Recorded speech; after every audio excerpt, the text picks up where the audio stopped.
No breaking down. Body still, it's a hand and arm motion.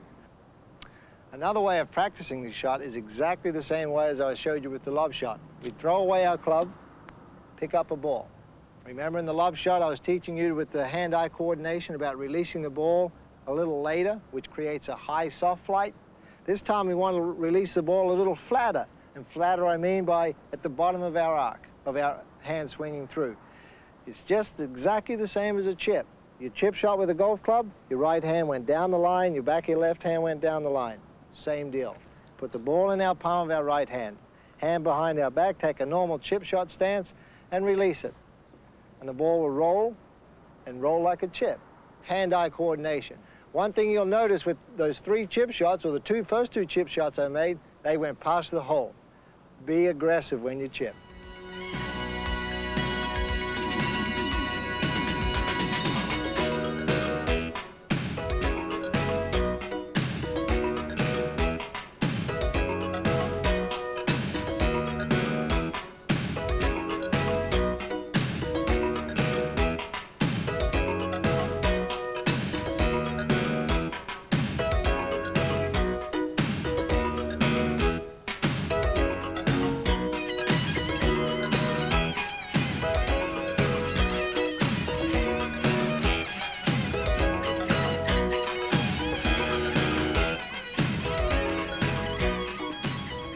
Here's a part of the game that can be either aggressive like my little friend behind me, or you can play conservative. That's totally up to you, and that's putting.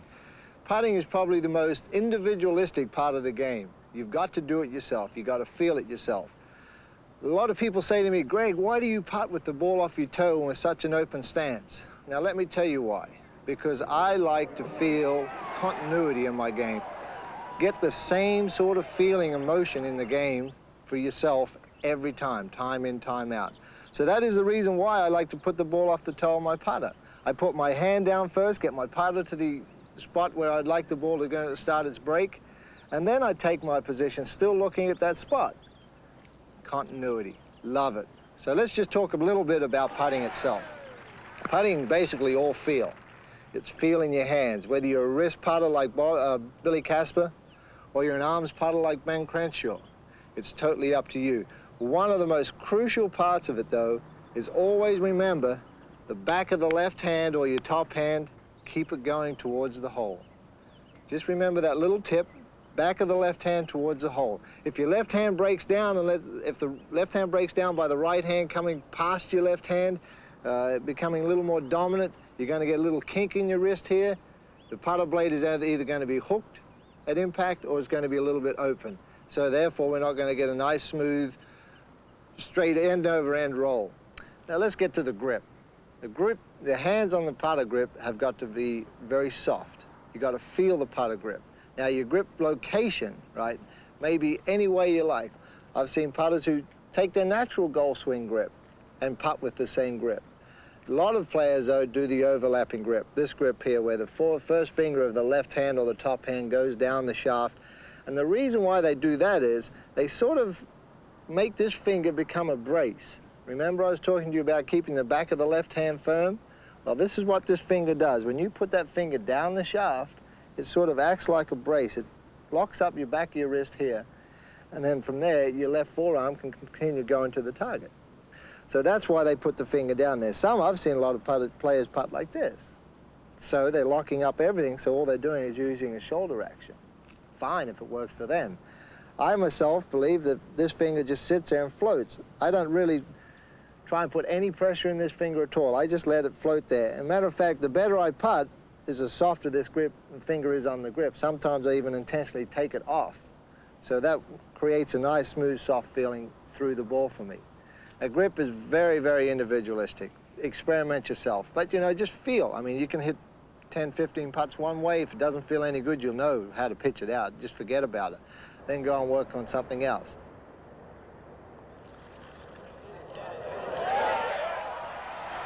Now we've got to talk about ball position and posture over the ball. Very important part about putting. You have to have your eyes over the line. It doesn't necessarily mean to say you've got to be directly over the ball with the ball in the center of your stance. Just imagine, let's run an imaginary line from the back of from the hole through the ball and continue going back behind here. Now what we're going to do with this line is, when we get our ball position, remember the railway line trick we did for our alignment? Sort of the same type of principle, but with our stance, you don't really have to stand dead square. You can stand any way you want. Say, me, for example, I stand very open with a narrow stance. But the reason why we run this imaginary line from the hole through the ball and past on our backswing for maybe 2 or 3 feet is we want to get the idea is that when we stand here, we want our eyes over that line, but our eyes don't necessarily have to be directly over the ball. Like right here, my eyes, let me get another ball and show you. My eyes are back here. Now this is a ball I'm going to hit. I'm going to hit the first ball.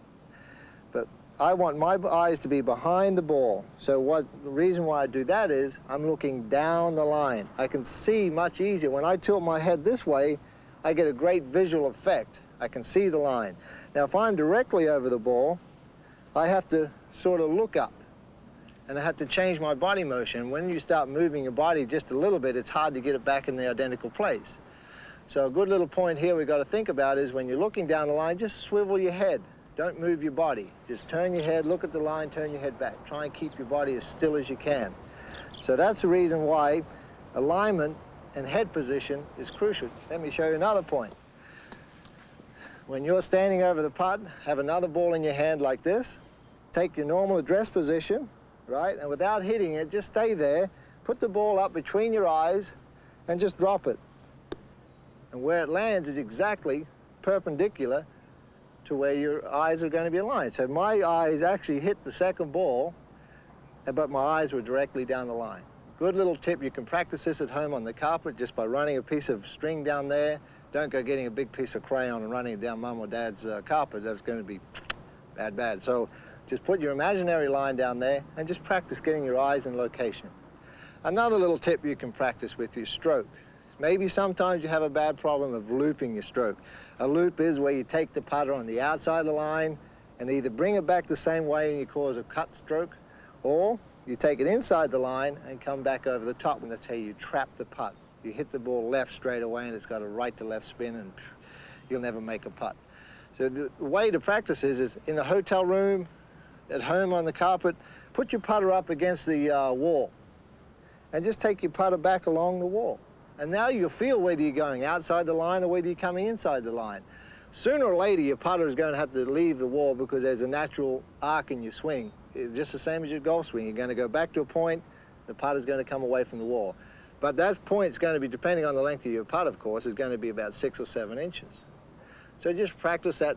Again, it's a simple little technique to feel for yourself and understand for yourself.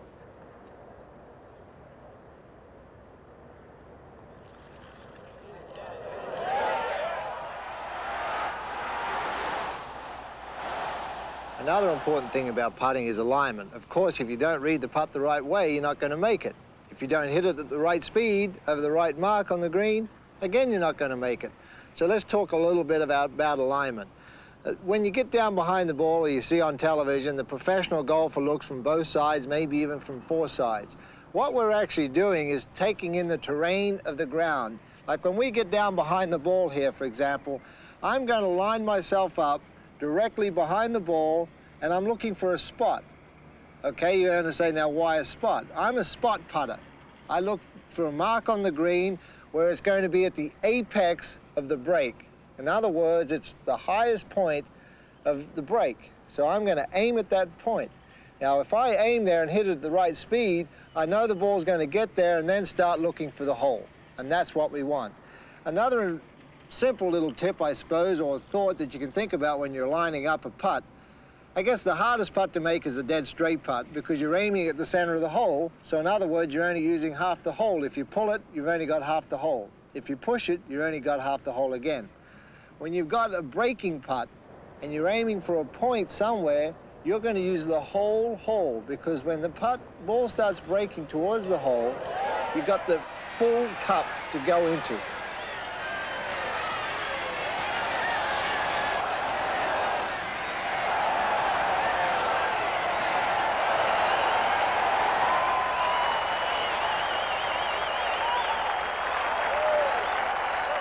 Alignment, pick a spot. Visualize that spot. So when you're walking up there, okay, I've picked out my spot there now about 3 feet short of the hole, and all I do is I stare at that spot. That is my focal point for the swing. So I'm going to look just about here. There's a little light green patch here. I know if I hit the ball over that spot, the ball is, with the right speed, the ball's going to start taking its break there. So all I'm going to do now is I'm going to stare at the spot, make sure my putter head is right there, and I execute.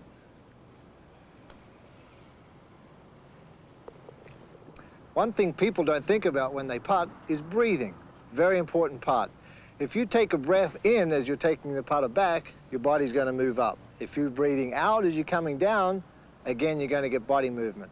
Control your breathing. Just before you take the putter back, take a nice, easy breath. Don't take a deep breath and fill yourself up with tension. Just take a nice, normal breath. Hold your breath. Execute your putt. Come on through. Then you can breathe after you hold your putt.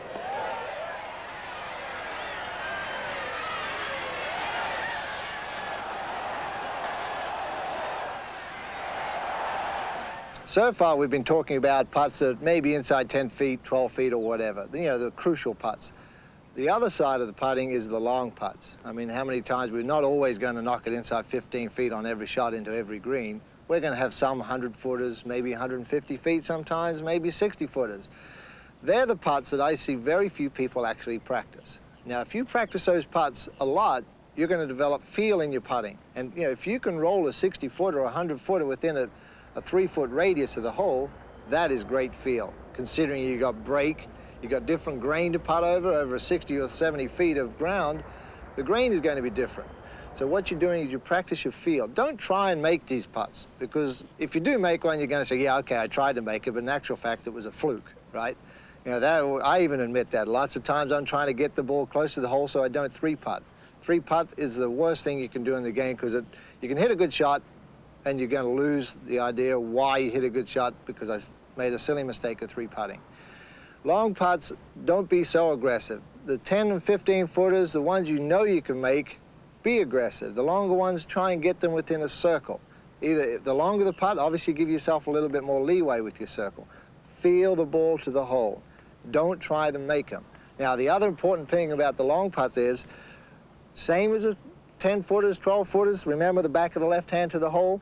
More important, because if your left hand quits when you're hitting the ball even harder, you're taking a larger backswing. So if you're coming here and your left hand quits and it breaks like this, like I was talking about, man, a 1 degree deviation on your putter face is going to be maybe 5 or 6 feet over 60 feet at the end. And now that's a lot. So you've got to be a little more conscious of the back of your left hand. Keep the back of your left hand a little firmer and more down the line. And the longer you can keep it down the line, the straighter the putt's going to roll. So remember, take a little longer swing. Don't go choking the grip. You still got to have that same soft feeling on the putter grip to maintain the whole feel for your stroke. Keep that back of the left hand towards the hole and take a nice full swing and keep the ball going down the line, especially the putter head. So just practice feel. That's all you have to do. So that's basically the simple part about putting. Do it yourself, feel it out yourself, and just trust yourself. Be aggressive. Don't go and lag putts, you know. You don't leave them short. 95% of the putts you leave short don't go in. You know, there's a great old rule of golf. So you got to get it past the hole. If you don't get it to the hole, forget about it. You're just going to have an average type of day. You're going to get irritated. Oh, I left that putt short again. And it sort of eats into your whole system. If you make the first putt on the first hole in aggressive fashion, the whole game for the rest of the day is going to be aggressive. So remember, putt with a lot of confidence, a lot of aggression.